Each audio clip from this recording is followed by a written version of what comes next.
Hello there. Welcome to Doom Prayer Watch. It's Friday. The weekend is here. Shabbat Shalom. Hope you all had a good week. This is Jacob coming to you from Osaka, Japan. Thanks for tuning in or catching up on the replay later. We always appreciate it no matter how you consume our content here at Christian Center Shreveport. We are here on the wall, watching, praying, discussing what is happening in our communities, our cities, nations, and of course, planet, our world. Got a lot to talk about today, but before that, wanted to throw out a quick note out there, something sort of sad. We need to pray for, of course, Israel. We're always doing that. Pray for the safety of Israelis, of the Jewish people around the world. I didn't see this story. Is it a massive story? I don't know. I don't know what the extent of it is. But in the Netherlands and Holland, in the city of Amsterdam, there have been pogroms going on. You know what a pogrom is? It's when a mob will just go crazy and attack Jewish people, randomly attack their houses. This is a thing that has happened in Europe for centuries, if not millennia, and it has been happening here. The context is in Amsterdam. There was a soccer match, or football if you are in Europe. They call it football there. There's a team called Ajax. It's one of the most popular teams in the Netherlands, and a team from Israel, Maccabi Tel Aviv, came, and of course supporters of this team came to watch and support their team. Ajax itself is a club, is a team in Holland that has a large Jewish tradition and presence and participation. It's very famous with Israelis all around the world, and so fans of the Israeli team came to watch their match, and when they left the stadium, there were organized mobs of what looks to be like Arabs or Turkish men, and they started attacking them with knives and clubs and other various weapons. I don't know if anyone got seriously hurt or killed yet, but it's really scary. You're on vacation, just trying to watch a game, and then you leave, and like every alley, every exit had organized groups of people. They were also targeting their hotel, and the police, they called the police, of course. The police are very slow to respond, or didn't hardly respond at all. Usually in such situations, there's going to be, usually when you have these kinds of soccer matches, there's violence, hooliganism, and all that sort of stuff anyway, and so police will generally try to mitigate that, but there was no escorts from like the hotel or from transportation places like train stations, airports, and all that sort of stuff. And so it's really sad that this has to happen. This stuff happens, and we need to pray for the safety of any Israelis there, anywhere else, of course, in the area. In Amsterdam and Holland have a long tradition of, in connection to the Jews, they live there. And Anne Frank, her house, Corrie ten Boom, her house, where the hiding place or that took place, that's in that area of the world. And it's really unfortunate that the state of things is the way it is, and that the police and the authorities don't seem to be really energetic towards resolving this issue, whether they're afraid of the mobs themselves or they have no sympathy for the Israelis. It's very sad, and it's an injustice, and we need to pray for the people that this terrorism will not take place. So that was just a really quick note out there. I didn't see anyone really talking about that. Even some big publications, I didn't see anything about it at all. Someone actually told me directly. They were like, this is happening. And I was like, really? And I had to go on Twitter and actually find reports of it. And there wasn't a lot. It was just pictures and various small reports. So we pray for that, of course. Now, moving on to the main topic of today. Obviously, we had a massive election on Tuesday. Seems to be over. It went over smoothly. Not a lot of drama like last time. And Donald Trump and the Republican ticket won an historic comeback. Won everything. Already has, the Supreme Court or whatever. Won the House, won the Senate, won the popular vote, which Republicans have not won since 2004. It's been 20 years since that has happened. Pretty amazing. A lot of people are shocked, especially on the left. They weren't expecting this, because that's what happens when you live in an echo chamber, and especially on the internet. And it's like this happened in 2016, and they're shocked that it happened again. But it is what it is. I've watched the concession speeches of Vice President Harris and President Biden's address to this whole situation, and I thought they were very professional and very honorable in what they said. They both made actually great speeches. Those are probably the two best speeches I've ever heard out of both of them. President Biden, he's not there half the time, but he was there for this election. He also seemed kind of happy for some reason. Maybe I'm reading too much into that or whatever. But they both promised to cooperate in a peaceful transition of power come January. So that is good. We pray that they actually keep to their word and that we will have a peaceful transition of power. But for those of us on the wall of the kingdom, it is not necessarily a time to party. It's time to get to work. We must be vigilant. We must still continue to pray, continue to speak out to or against what we see, depending on what it is. And we pray and we work towards the kingdom continuing to advance in our nation, in America, and obviously in the world. So if you've read any news, talked with people, lots of people scratching their heads. How did this happen? How did the left lose? How did the Democrats lose? And some of the data coming out of this election is quite fascinating. We're seeing big shifts in a lot of areas in this nation. And I'm also seeing trends not just in this nation, but in the world here too. In Japan, we also recently had a big election about the same kind of scale as here. And the ruling party also lost. And so there's some interesting things happening here. One thing I want to point out, not going to dwell on this too much. If you are not watching the screen, you may direct your attention to the screen because I have some interesting things to show you. Here are the popular vote tallies over the last 4 elections. Why did the Democrats lose? Every year, 2012, 2016, 2020, 2024, 2012, 2016, they usually get about 65 million people to come out and vote for them. Please note that 2012 was President Obama's second election. I can't remember. I don't have the data in front of me if that was more or less than the first election, but a big gap between Mitt Romney and President Obama's re-election there. And then in 2016, Hillary Clinton also brought out about 65 million votes. In 2020, President Biden got over 80 million, smashing all previous records. It was a weird election. We had COVID going on. Somehow people weren't afraid of the virus and either went out to vote, or there was lots of mail-in ballot happening, or maybe some other stuff was happening as well. You see these big question marks over here. And then this election, 4 years later, those big gains that the Democrats made, that 17 million extra votes, are gone. Where did they go? Disappeared. Why? It's a mystery. Maybe we will never know. But what's I think is really fascinating is that historians and the future generations are going to look back on this time and they're going to see these numbers. They're going to see that the Democrats put forth a candidate that won 80 million and then replaced him for whatever reason with someone who won the same amount of tally in 2016, a very similar candidate, against a guy who, President Trump in 2020 also smashed a lot of records as well. And he did not too dissimilar, this time around as well. It's very, very peculiar, very odd, all of this stuff happening, but it's in the past now. We just have to pray that our election integrity measures continue to go forth and make sure our elections are respectable, transparent, and on the up and up, bona fide, nothing shady going on, nothing hidden.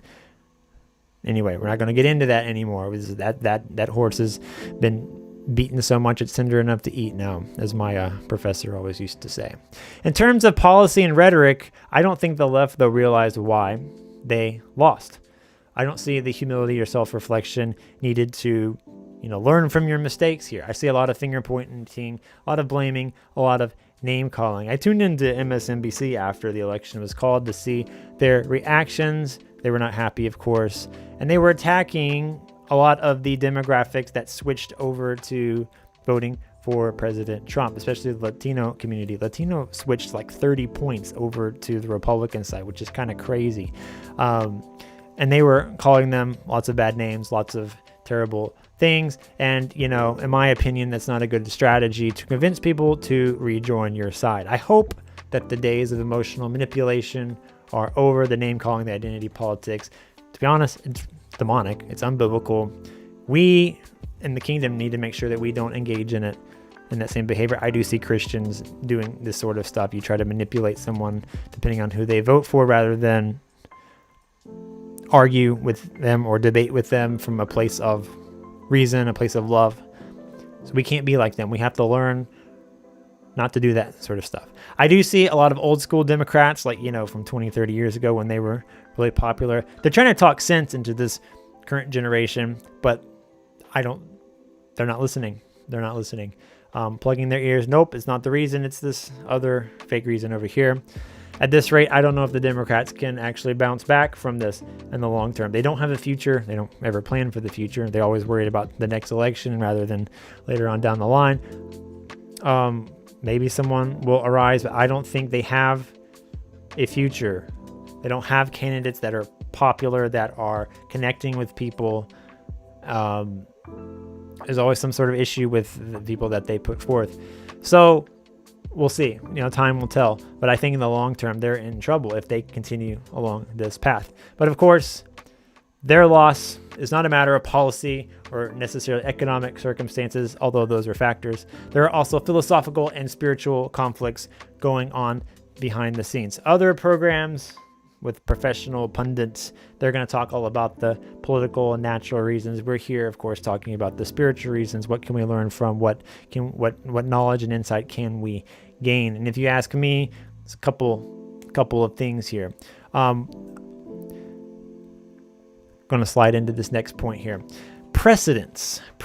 You know, when you do something, you establish a precedent for whatever reason it is, and you continue to do it. The next generation continues to do it. The next generation continues to do it for the same logical reason that you decided to do something to begin with. And there's a lot of precedents set in American politics. For example, back in the day, George Washington, even though there was no rule against doing it, he only ran for 2 terms. He set a precedent where a president only serves 8 years, and everyone kind of followed that for a while until World War II, when Franklin Roosevelt decided to run for 4 terms, and probably would have ran longer if he had lived to be so long. I used to have a history professor. He was kind of crazy, but he said FDR was probably the closest thing America's ever had to a dictator, whether you like his policies or not. You couldn't get rid of him. He was there for, can you imagine, 16 years, the same president, for better or for worse. So I see recently, in recent times, the left, the Democrats, really very hastily ignoring all of the precedents that have been set, and it's coming back to bite them in the foot. We'll say foot there. That's a more appropriate word to say there. So how did we get here?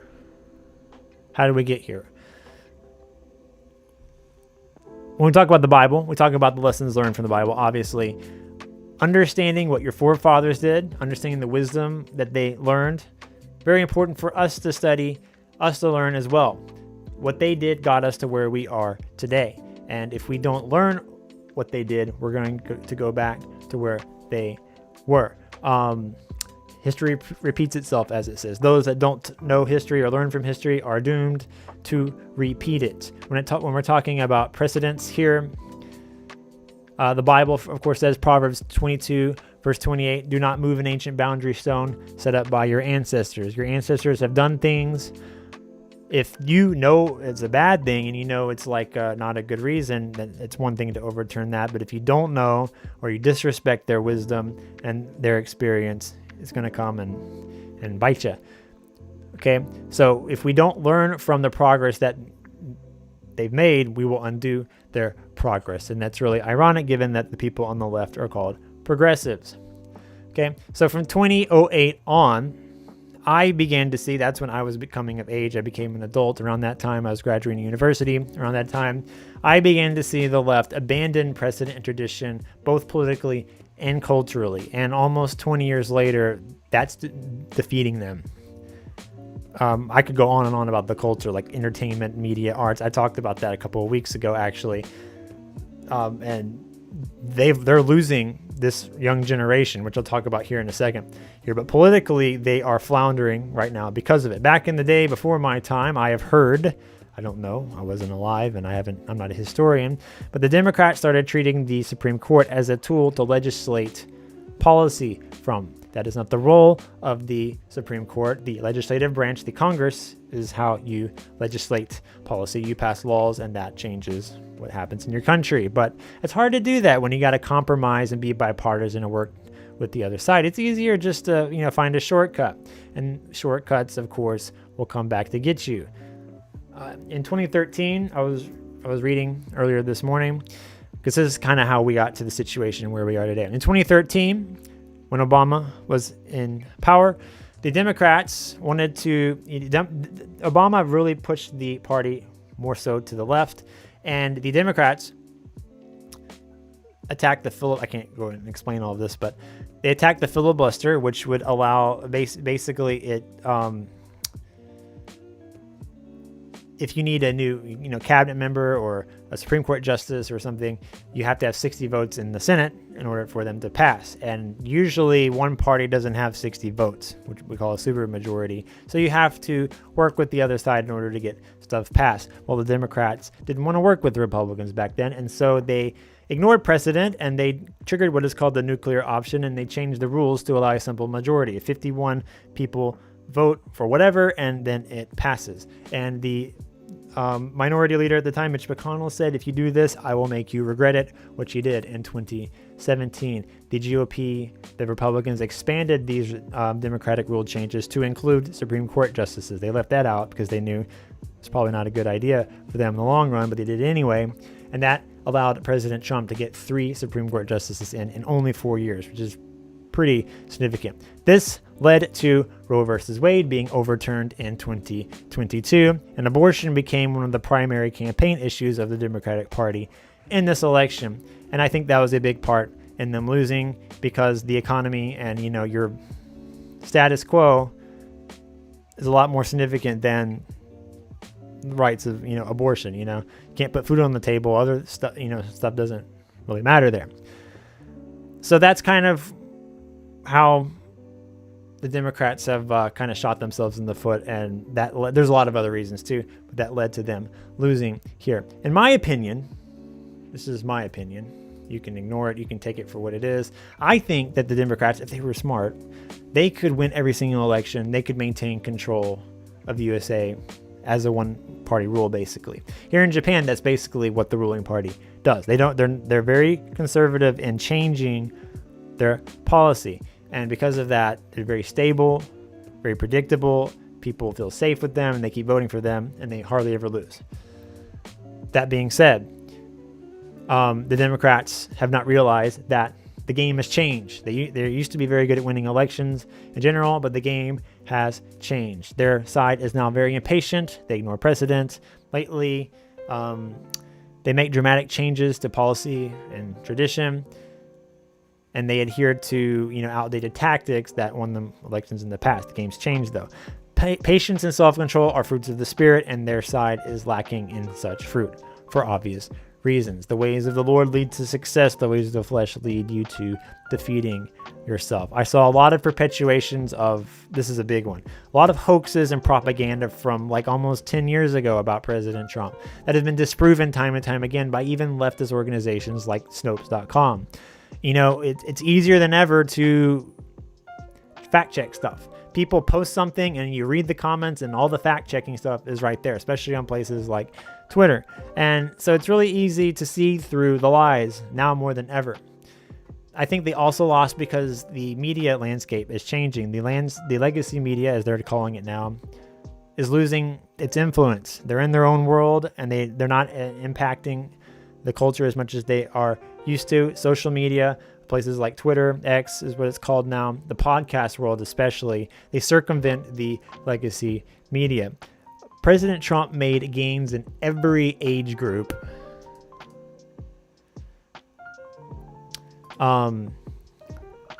Every age group, every sex, every demographic, except for older people, I saw a report say. Because older people still watch cable news. If you watch cable news, I'm not knocking you.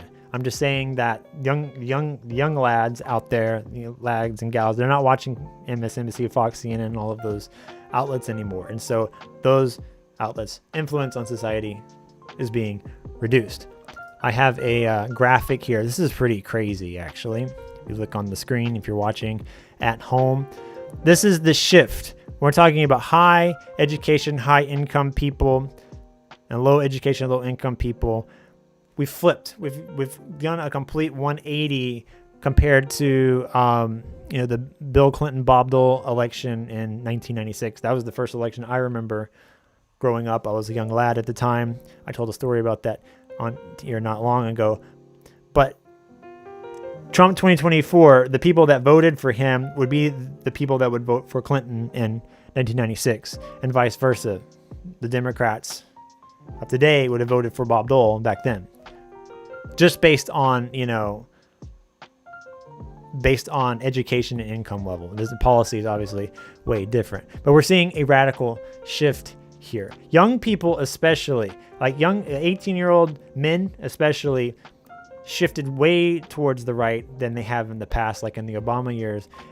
We have to understand we're in a new generation now. Young men and women, they don't know anything before the Obama era. They don't know the Bush or the Clinton era. And I think a lot of people today kind of forget that. And especially young men have all of their lives been in this insane world, insane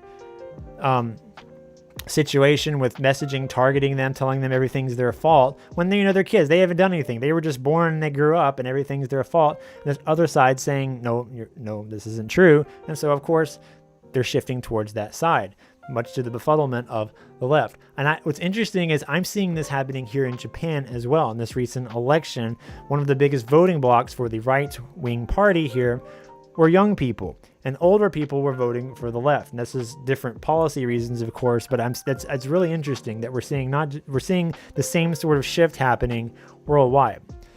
I have seen some Democrats acknowledge they are no longer the party of the common man, but of the elites, of the educated. They are no longer the rebellion, but the establishment they once fought against. And because of this shift, a lot of center-left, old-school Democrats are switching sides. You have people like RFK Jr., who is in Trump's camp right now, will probably be in his administration. Old-school Democrats that have been left behind by their party, they are switching over to the side. And that helps, of course, those of us who support kingdom principles. Helps us a little bit, but we have to be wary because these people have different demands. They have different perspectives that are not necessarily aligned with the kingdom. We have to be careful when it comes to compromising with them, because that's going to happen. It's not just, hey, we won and everything is going to be cool now. You have these other people who want certain things to happen, and we have to fight for what the Lord wants to happen in our societies. So moving on to the next point, we have to hold our leaders accountable. At the very least, with this election, America has now shifted away from the critical theory, cultural, Marxist direction the left was leading it into. That by itself is a good thing. We believe, of course, that a Trump administration is more aligned with the kingdom principles. That is why we were supporting them. Obviously not perfect. There is no perfect candidate. There never has been. I don't know if there ever will be. Now that he has won, we have to watch and we have to pray that these kingdom principles are adhered to as much as possible. There are other worldly people and center-left people now in this coalition, in this camp, so we got to be careful with that. But we also have to look on the other side of this issue. We have to also be wary that there are those that call themselves Christians. They continue to push anti-Christian, anti-Christ principles and rhetoric attitudes, particularly when it comes to the Jewish people and to Israel. These people have massive cognitive dissonance because they love Trump. They support him, even though Trump has been an ally of Israel, has been an ally of the Jewish people, and has created more progress in the Middle East than anybody else has in a very long time. And so these people support Trump. They think he's going to make everything great again for them. But at the same time, they think the Jews are the world's problems. So there's cognitive dissonance here. These two ideas don't mesh well together. And so I see what they're saying. A lot of these people think that Trump is going to now kick the Jews to the curb and everything else is going to be better. And that's not going to happen, but they're going to push, they're going to fight, and they're going to try to influence his movement in order to go that direction. So we have to be very careful. They will continue to doing this. So we got to be vigilant. We got to pray. And we got to vote accordingly, especially when it comes down the ballot in future elections. A lot of this crowd will say, they're isolationist, and that's a whole nother topic. Is that the right way to run your country or not? But they want us to be uninvolved with the rest of the world, and that's going to cause problems because if either the problems of the world are out there or they come to you, basically. A lot of people want to end foreign wars, which I'm not pro-war or anything, but they'll say that they just want to end foreign wars. And if this sort of policy doesn't work smoothly, they're going to start blaming the Jews. They're going to start blaming Israel, and that's not good because it's not true. We have to remember that the main opponent of Jesus and the disciples in the Gospels and in the New Testament was not the world, it was the church. It was the religious elites at the time. Obviously, the church is not what it was called at that point, but they functioned the same way. The religious fundamentalists that had all the control, had all the power, they thought that they were standing for God, but they were not living out his commandments. They were not demonstrating love, patience, wisdom, objectivity. Some of them were, like in Acts chapter 5. Gamaliel, for example, I always like using him as an example of a good guy, Pharisee. But just like overall the Pharisees, some of this crowd, they want power, they want influence. They are what we call grifters. They will pretend to support good things, but they really just want money and power and influence. They have their own fleshly agendas. Got to be careful with these people. We got to be vigilant. Got to be watchmen on the walls. And so with that, I want to talk about one more point real quickly, and we'll wrap things up here today. One of the biggest issues now is the fight for life. The fight for life in America has shifted dramatically because that was a key issue in this election. And we've shifted from having a pro-life candidate to a pro-choice candidate to having a federalist candidate and a pro-choice candidate. The pro-life candidate doesn't really exist anymore. Although I believe that President Trump is pro-life, J.D. Vance is pro-life. They are not advocating for, at the federal level, a policy push to ban all abortions in the nation or whatever. They have said, we'll see what happens in the future, but they have said that they will veto abortion bans. They want the issue to be kicked down to the states. And so that is where the battle now lies. It lies within each state in America. The Democrats ran on this issue. Again, this is one of their main issues. Didn't resonate despite all the drama that it produced. So state by state, the nation will now decide whether to choose life or death. This system is not perfect, of course. This federal system is not perfect because it allows this curse of death to persist in our land. So we have a lot of work to do. Those of us in the kingdom have a lot of work to do in order to fight for the rights of the preborn, of the unborn. So this election, along with the president, 10 states voted on ballot measures. More will come in the future, but some of the states that voted for abortion also voted for Trump, or got close to it. So let's look at where we are. I have a chart here. This comes to us courtesy of the New York Times. They have a nice little infographic here. This is what America looks like today. Of course, they're focusing on the abortion bans. All of these gray, if you're looking at the screen here, all of these gray states, abortion is legal. In some of these places, there's no limits at all. And all of these other states, there's bans on them. Missouri is going to be off soon, and it says down here as well. These are the states where abortion is legal. Here, Colorado just completely enshrined the right to abortion in their constitution, no limits at all on that. You can look, actually, if you go on this, it'll tell you where exactly There's only a handful of states that have completely banned it. Louisiana is one of them, where we're from. If you look at Missouri, where did it go? Missouri, it says voters enshrine abortion protections in the state constitution in 2024. The state's abortion ban will lift in the coming weeks. And then we have other elections, other states that have no limit on it, which is really interesting because there was debate, there was argument in the in this election, especially in the debates between the candidates, that abortion, like almost, partial birth abortion or abortion up to birth never happens, despite there's instances of it happening. And of course, it's illegal to do that in many states, like Minnesota, where Tim Walz is from. So here are the 10 states that voted. Here this is coming to you from MSN.com through, I think, Time magazine. Here are the states that voted for abortion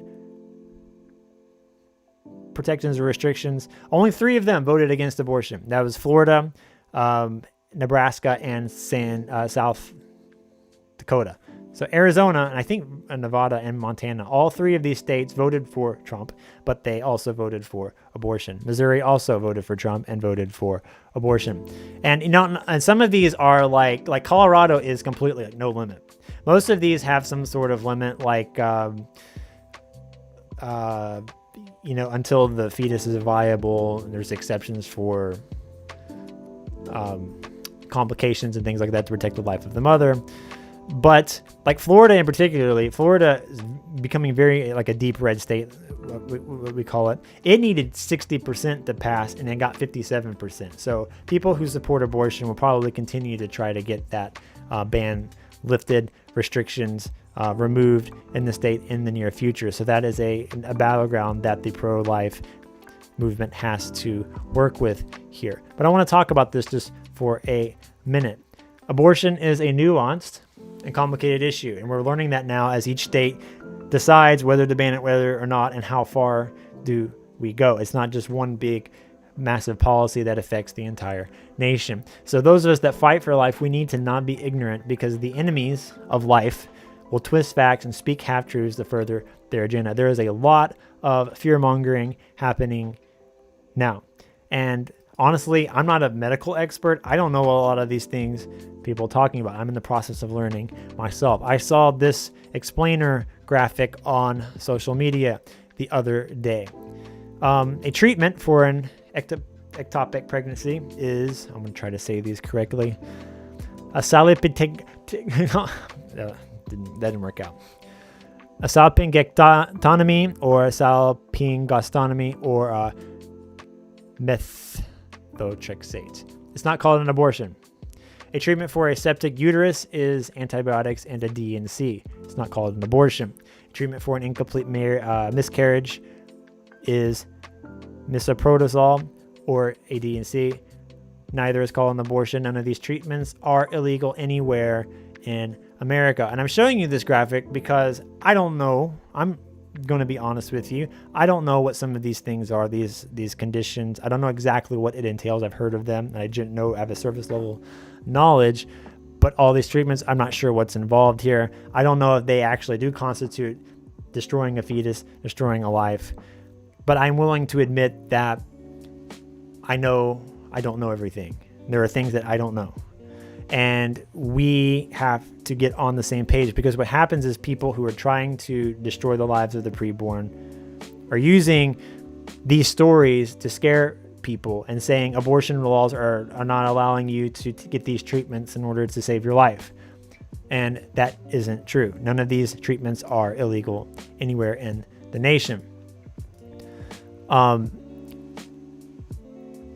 Also, with a lot of these stories, there's 2 things here. When you dig and you find out all the details, there's a lot more to it. And it has nothing to do with, abortion bans or legislation from the government here. Although there might be some, especially in this new, brave new world we found, where states have to choose and determine how they enforce and all those sorts of things. There's probably are instances where there are some issues with the law, but a lot of the examples that I'm seeing, it's just propaganda and half-truths. They're not telling you the whole story here. And They don't have time to go into some of those instances, but that is what is happening. That is what I have been seeing. So we as a nation need to become more knowledgeable on this issue so that the opponents of life will have no excuses. Their lies will not be influential and life can persist. Their position, obviously, is indefensible. It is morally and ethically wrong to take the life of another human, especially when it is done simply for convenience. This is why they dehumanize babies. They don't want to treat it like a human, boy or girl. Just like, pro-slavery people dehumanize their slaves to make their lives easier and more comfortable way back in the day. And we fought that fight in this country, and the right side won. So when talking about this subject, just a couple of pointers here, and then we'll wrap up. When talking about this subject with other people, especially people that disagree with us or disagree with you on this issue, please be aware of this. They ignore this ethical question of, is it okay to kill another human being that you dehumanize? Whenever you bring up this subject, it always shifts away from this uncomfortable question. It goes to things like, for example, my body, my choice. You hear that a lot. Of course, sure, your body, your choice, but another human being, a baby, is not your body. Therefore, you cannot choose to kill it. Personal testimony example here. My wife and I, we're about to have our daughter soon. A couple of weeks, could be here any moment now. My daughter, I have not met her in the flesh. She is not born yet, but she is another person. She is a separate human from my wife. I can talk to her and she responds in the womb. I start beatboxing sometimes, trying to get her to dance, and sometimes I get a response, sometimes I don't. It depends. Sometimes I think she's sleeping. I'm not sure what's going on in there. Sometimes she's flailing around wildly in response to my voice when she wasn't before I said anything. She's responding to the voice of the Father, me. She is not a part of my wife's body just because she is inside of it. It's silly. I'm going to give you guys I know this is a serious subject, but I'm going to give you kind of a silly analogy here. Imagine if we, hopefully I don't just bear with me here. Imagine if we were not humans, we were like giant chickens, and we laid eggs instead of giving live birth, like mammals do. You wanted to have a baby, you laid an egg like a chicken, you got to sit on it. All of the issues that would impact the lifestyle of a mother still exist. You raise a kid, you got to feed it, got to take care of it, all that sort of stuff. But now that it's outside of the body, would it be okay to destroy that egg that is outside of the body in order to make your life more convenient? Maybe this giant intelligent chicken person doesn't have the means to raise a child. And so it would be more convenient for the parent to destroy that egg that is outside of the body. If that were the case, if we weren't giant chicken people, pro-abortion people would still say that they would fight for the ability to destroy that egg, because this argument really doesn't have anything to do with bodily autonomy. It's just an excuse to allow certain lifestyles to persist. A lot of people will say, when it comes to the topic of abortion, sexual assault and medical complications are a big problem. We got to have abortion to take care of that. And these situations, when there's sexual assault or some medical complication, are a very small percentage of actual abortions. It's a very sad and very unfortunate situation that these things happen for them. But two problems here. One, they are exploiting these people in order to further their agenda, because a majority of abortions in America are elective. There is no actual reason to do it. They just don't want to have a baby. They're using this procedure as birth control. They're destroying human lives because they are not being responsible with their lifestyle. And that's just it. That's what I want people to admit, rather than all these other excuses, taking advantage of victims of sexual assault and other things, other medical complications, in order to, using them as a human shield in order to further their agenda. It's not cool. Pro-life people, they say they want to ban contraception and IVF. Though some people are against contraception, the support in America is very low. According to a 2019 survey, only 10% of the population wants there to be restrictions on contraception. That is not a non-issue. 10% of people, it's a non-issue. IVF opposition from the Republicans, from the right, is also an outright lie. President Trump and Vice President Vance, the elect, they are heavily in favor of IVF. They want the government to fund it, actually. You hear the excuse, a child cannot be cared for or will not have a good life. Therefore, it can be aborted. If you were walking down the street and you see someone drowning in the lake, maybe you know them, maybe you know their life is terrible. They're homeless, they don't have a job, they have drug problems. Even if they have a bad situation, the moral thing to do, whether you're a Christian or not, I think people would agree, would be to save that person's life. You don't just look at him, oh, he's drowning. Well, his life is pretty bad. Maybe it's a good thing. We're just going to let him drown and going to ignore his plight. No, that is morally reprehensible. Even non-Christians know that that's not cool. They would not let him die. They would save his life. So the excuse that cannot be taken care of or whatever, not going to have a good life, is a bad excuse. It's illogical, and you wouldn't do it in other situations. Pro-life people, they say, do not care about the baby after it is born, which isn't true. I mean, there's a whole crisis pregnancy center industry out there doing lots of good work. Information about these organizations, of course, are suppressed. They are persecuted, pushed to the side. They don't want people to know about them because they want to further their agenda. For those that want abortion up until the point a fetus is viable, or after the fetus is viable, like partial birth abortion or whatever. They want, this is a specific issue here because a lot of states don't allow this, even though they allow abortions up until that point.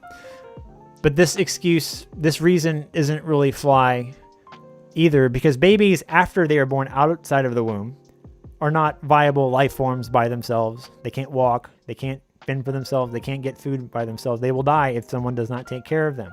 So viability really isn't an issue here, because after a baby is born, for a couple of years, you have to take care of them.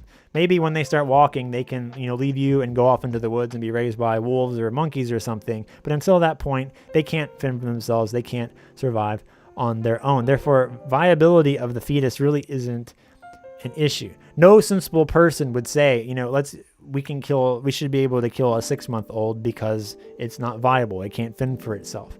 No one would say that. I wouldn't say no one. There are some crazy people out there. Most people, sensible people, would not say that. Therefore, that logic should also apply to babies inside of the womb as well. These are all separate issues that distract from the ethical problem abortion poses. Did I say that right? These are all separate issues that distract from the ethical problem abortion brings up. Those of us that fight for life, we have to remove these excuses from the argument. We can do other things to mitigate some of their complaints and concerns so that we can end this curse in our society. We still have a lot of work to do. Okay, just because Roe versus Wade was overturned, just because some states have abortion bans or whatever, fight's not over. There are still people, there is still a child, there is still a generation being destroyed, and we have to fight for what is right. We have to fight for life. So in conclusion, wrapping up here, we need to be humble. We need to be sober. We cannot be soft. We cannot relax, because if we do, the ground we have taken will be lost. We need to understand the biblical concept of precedents and godly tradition that brought us to where we are today.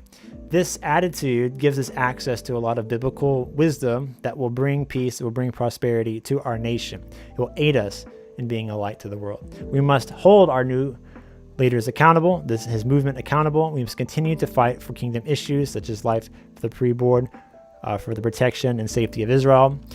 And of course, we must pray for our nation, for its people, for our leaders, for revival to come to this land, because ultimately spiritual solution is what's going to bring about the best results. We pray for the hearts of men and women in this nation to be turned. We pray that all of the lies that have been spoken will be exposed. Lots of lies are out there. Deception will fall off the eyes of the people. And we pray that the true joy of the Lord will come to America. Amen. I'm agreeing with myself there.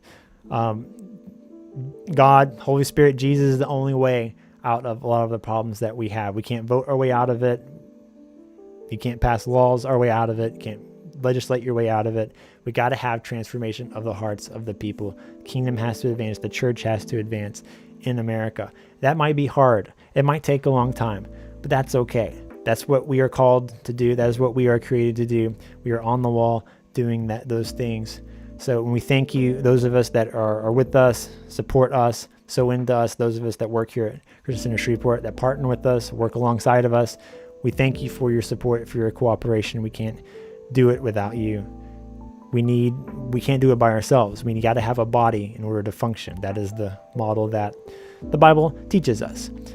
Okay? A little bit long, but thank you for sticking around if you stuck around as long as you did. That's all I have for today and for this week. Please like, share, subscribe, comment, hit the notification bell. It's a small way you can help support this ministry. A thumbs up on all of our stuff. Be blessed. Seriously, be blessed. I'm not just saying that. Be blessed and have a great weekend. Always remember, in every situation, every day, with every interaction, bring order to chaos. Bring an agent of order to the chaos that may confront you. And eliminate it in a biblical way and a loving way. Thanks for watching.